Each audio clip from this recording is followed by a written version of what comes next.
안녕하세요. 중국 현지의 실전무역 22년째 무역하는 다니엘입니다. 지난 몇 해 동안은 중국 상품을 한국으로 수입하며 반드시 인지하고 있어야 하는 KC 인증과 식금에 대하여 정리하여 보았으며, 오늘은 수입자들이라면 다들 무척 관심이 많은 병행 수입 제도에 대하여 정리하여 보겠습니다.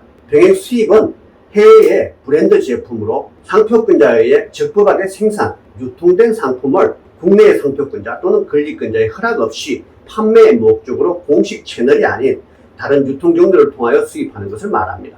병행 수입은 직구, 즉 직접 구매와는 다른 개념인데, 직구는 국내 소비자가 해외로부터 개인 사용의 목적으로 해외 브랜드 상품을 직접 구매하는 행태를 말하며, 병행 수입은 사업자가 해외로부터 판매 목적으로 해외 브랜드의 상품을 구매하는 행태라고 할 수 있습니다. 일반적으로 해외 브랜드의 상품을 국내에 수입하는 방법은 공식 수입과 병행 수입으로 나눌 수 있는데, 해외 브랜드의 본사와 판권 계약을 맺어 한국 지사나 수입 대리점의 자격으로 수입하는 방식을 공식 수입이라고 할 수 있겠으며, 해외 브랜드의 상품에 해외 대리점, 해외 지사, 해외 판매자 등의 경로를 통해서 수입, 판매하는 방식을 병행 수입이라고 하겠습니다. 공식 수입된 상품을 정품이라고 하고, 정품 인증 라벨이 부착되어 있는 브랜드의 제품들도 있는데 접해보신 적이 있으실 것입니다. 동일 브랜드이지만 정품 인증 라벨이나 번호가 부착되어 있지 않는 해외 직구로 구매한 상품이나 병행 수입된 상품의 경우 AS의 대상에서 제외하거나 별도의 금액을 청구하는 경우는 일반적이기도 합니다. 공식 수입 상품이 병행 수입 상품과 다른 특징은 지정된 기한 내에 AS, 교환, 환불 등의 서비스를 제공한다는 것이기 때문에, 공식 채널을 통하지 않고 유통된 병행 수입 상품이나 해외에서 직접 구매한 상품 또는 직구로 구매한 상품 등이 공식 수입 업체에서 실시하는 AS의 대상에서 제외되는 것은 당연한 차별이라고 하겠습니다. 병행 수입 제품은 사실 정품과 외형상과 기능상 모든 것이 동일한 제품이며, 판매 금액도 공식 수입품에 비해 저렴하지만 결정적인 차이는 AS에 있다고 할 수 있습니다. 최근 일부 병행 수입 업체는 자체적으로 AS나 교환을 제공하기도 하지만, 사실 공급자에게 AS 센터를 운영하는 비용이 발생한다면 병행 수입이 갖는 저렴한 금액으로 판매한다는 장점이 무색해질 수도 있습니다. 병행 수입은 해외 브랜드 제품에 대한 독점 수입업자의 폭리를 막고 보다 저렴한 금액으로 국내에 유통되어 소비자의 폭넓은 선택권을 보장하기 위해 1995년부터 허용되었는데, 원칙적으로 상표의 고유 기능인 출처 표시와 품질 보증을 해치지 않는다면 거의 대다수의 수입품에 대한 병행 수입이 허용됩니다. 하지만 외국의 상표권자 또는 건립권자가 상표를 직접 부착했고, 부착된 상표가 한국 내 등록 상표와 동일한 출처임을 의심할 수 없어야 하며, 수입된 상품과 한국 내 건립권자의 상품과 품질에서 큰 차이가 없어야만 합니다.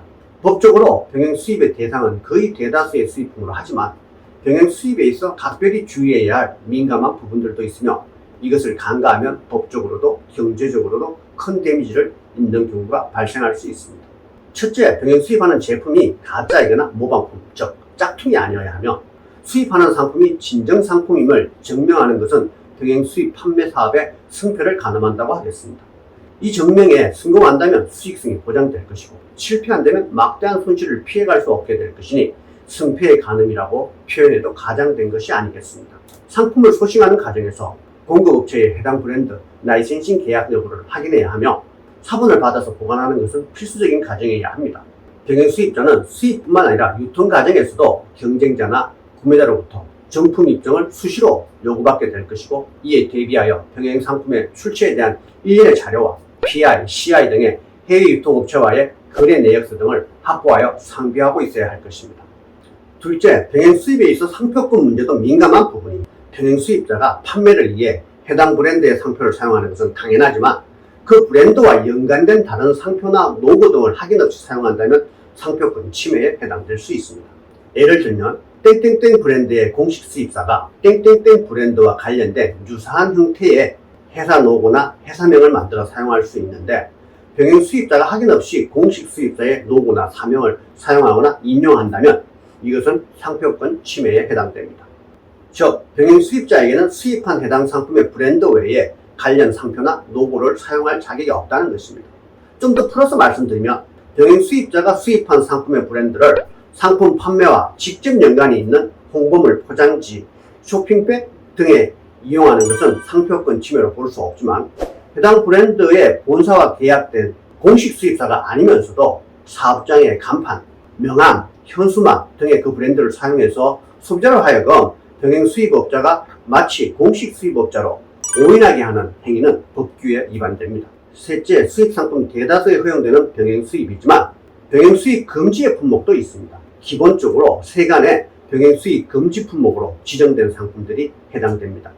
병행 수입의 가능 여부를 관세청에 전화 문의 또는 유니패스를 이용하여 확인할 수 있습니다. 보다 구체적으로 설명드리면 유니패스 사이트에서 정보 조회, 통관 정보, 상표권 세관 신고 정보의 순서로 클릭하여 해당 상표를 검색하면 상표권 및 상표권자의 기타 신고 정보라는 페이지에 갈 수 있는데, 이 페이지에서 국내외 상표권자와 외국의 상표권자의 관계, 국내 상표권자의 해당 상표 부착 물품 수입 또는 제조 여부, 병행 수입 가능 여부 등을 확인할 수 있습니다. 병행 수입 금지 품목은 전적으로 국내의 상표권자 또는 권리권자의 신청을 근거로 지정되며, 대개 해당 브랜드의 제품을 국내 계약자가 국내에서 제조 및 생산하는 경우와 국내외 상표권자 또는 권리권자가 서로 다른 경우에 해당된다고 보시면 범위가 크게 벗어나지는 않을 것입니다. 해외 브랜드라고 하더라도 국내 계약자가 국내에서 제조한다면 병행 수입 금지 품목으로 지정이 가능하다는 개념은 쉽게 이해가 되실 것인데, 국내의 상표권자가 다른 경우라는 것은 난이도가 좀 있을 수 있겠습니다. 예를 들면 여성분들의 선호도가 높은 누이 땡땡의 경우 거의 대부분의 국가에서 상표권자가 동일하여서 병행 수입에 전혀 문제가 없지만, 일부 브랜드들은 국가별 상표권자 또는 권리권자가 서로 다른 경우가 있어서 이런 브랜드는 병행 수입 금지 품목으로 지정을 신청할 수 있다는 뜻입니다. 짝퉁이 아닌 진정 상품이라는 가정하에 수입자가 병행 수입 금지 품목으로 지정되어 있는 상품을 수입하였을 경우 세관에서는 해당 상품의 수입 신고 사실을 금지 품목 지정 신청자에게 통보해야 하며, 그 지정 신청자는 세관의 수입 신고 사실을 통보받은 날로부터 10일 이내에 담보를 제공하고 통관 보류를 요청하여 수입을 방어할 수 있습니다. 이때 지정 신청자가 10일 이내의 상품에 통관 보류를 요청하지 않으면 해당 물품은 병행 수입 금지 물품일지라도 통관은 될 수 있습니다. 하지만 실질적인 문제는 통관 후 판매 과정에서 불거질 수 있습니다. 예를 들면 병행 수입 금지 품목의 상품이 수입 사실을 통지받은 지정 신청자의 방치 또는 세관의 통관 과정에서의 검사 생략 등의 사유로 통관되었을 경우 상품의 유통 과정에서 금지 품목 지정 신청자는 발생한 손해배상을 청구하는 등의 권리를 주장하기도 하며, 세관에 신고하여 통관되어 나온 상품이 다시 세관 보세구역으로 반입되도록 조치할 수도 있습니다. 공식 수입사에게 병행 수입자는 강력한 경쟁 상대이니 병행 수입 제도에 대한 견해가 상충하는 것은 사실일 테고, 간혹 발생하는 충돌도 예측해야만 할 것입니다. 병행 수입자는 사실상 공식 수입자의 홍보, 인지도 등에 무임승차하여 수익을 창출하지만 AS나 교환 등을 등한시하여 브랜드의 신뢰도를 훼손시키며, 짝퉁이 아닌 진정 상품이라고 하더라도 국가별로 품질의 차이도 있어서 브랜드의 가치성을 훼손시킨다고 보는 것이 공식 수입사들의 견해이고, 그 입장이 충분히 이해도 됩니다. 공식 수입사는 병행 수입사들의 판매 촉진을 위한 행위들을 대상으로 상표권 침해와 영업 방해와 또는 부정경제 행위 등의 법적 분쟁을 일으켜 병행 수입사들을 곤혹스럽게 하는 것도 사실이지만, 현재까지 법적 판결은 비교적 병행 수입자들에게 유리한 편이었으니 병행 수입자들께서 위축될 필요는 없을 것 같습니다. 사실 병행 수입 금지 품목으로 지정되었다고 하더라도 지정의 부당함을 수입자가 밝힐 수 있다면 사실상 금지 품목 지정의 효력을 정지 또는 상실시킬 수도 있으니, 병행 수입 금지 품목으로 지정된 상품이라고 하더라도 반드시 기피할 것은 아니고 관심을 가져볼 수도 있겠습니다.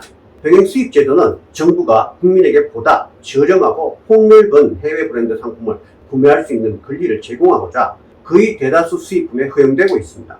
하지만 해외 소신 과정에서 짝퉁 제품의 유입에 쉽게 노출될 수 있으며, 진정 상품이라고 하더라도 관련 증빙 자료를 확보하는데 쉽지 않은 조건들이 동반되지만, 어려움을 극복하고 안정적인 공급망을 확보한다면 수입자의 입장에서는 판매의 높은 경쟁력과 수익성을 보장받을 수 있게 하는 것이 이 병행 수입 제도가 아닐까 합니다. 중국 병행 수입에서도 적지 않은 어려움들이 예상되지만 현지에 능력 있고 성실한 에이전트들과의 협업으로 해결하실 수 있을 것입니다. 오늘도 무역하는 다니엘이었습니다. 또 다른 주제로 곧 다시 찾아뵙겠습니다.